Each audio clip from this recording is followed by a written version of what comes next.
मेरा सवाल compensation cess को लेकर के ही है। कई सारे ऑटोमोबाइल कंपनियों ने डीलर के पास अपने गाड़ियों को भेजा फेस्टिव सीजन सेल्स के एंटिसिपेशन में, और जब डीलर ने ऑटो कंपनियों से लिया ये कार तो कॉम्पनसेशन सेस ऑलरेडी उन्होंने दे दिया है। अब 22 तारीख के बाद अब ये रेट घट जाएगा, कॉम्पनसेशन सेस हट जाएगा, तो इनके पास जो कॉम्पनसेशन सेस का अमाउंट एक्यूमुलेट हो रहा है उसको सेट ऑफ कैसे करेंगे? क्योंकि नियम ये कहता है कि कॉम्पनसेशन सेस को कॉम्पनसेशन सेस के अगेंस्ट ही आप सेट ऑफ कर सकते हैं। इसका क्या आपने कुछ रास्ता निकाला है?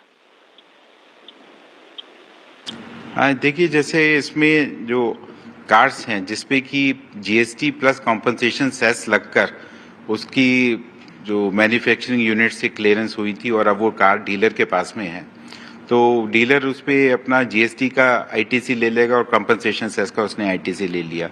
लेकिन कार जब वो 22 सितंबर या उसके बाद में बेचेगा तो उसको सिर्फ उस पर जीएसटी या तो 18% पे या 40% पे करनी होगी। तो वो उसको जीएसटी की आईटीसी को ही वो यूटिलाइज कर पाएगा, बाकी जो भी डिफरेंस होगा उसको वो कैश में पे करना होगा। लेकिन जो कंपनसेशन सेस है उसका अगर उसके पास में कोई क्रेडिट एक्यूमुलेटेड क्रेडिट है तो क्योंकि उसमें कोई लीगल प्रावधान नहीं है उसको यूज़ करने का, तो वो लैप्स हो जाएगा। तो कॉम्पनसेशन सेस जो एक्यूमुलेट है वो लैप्स कर जाएगा, तो फिर उनको बड़ा नुकसान होगा इससे, तो कि नहीं कोई रास्ता है?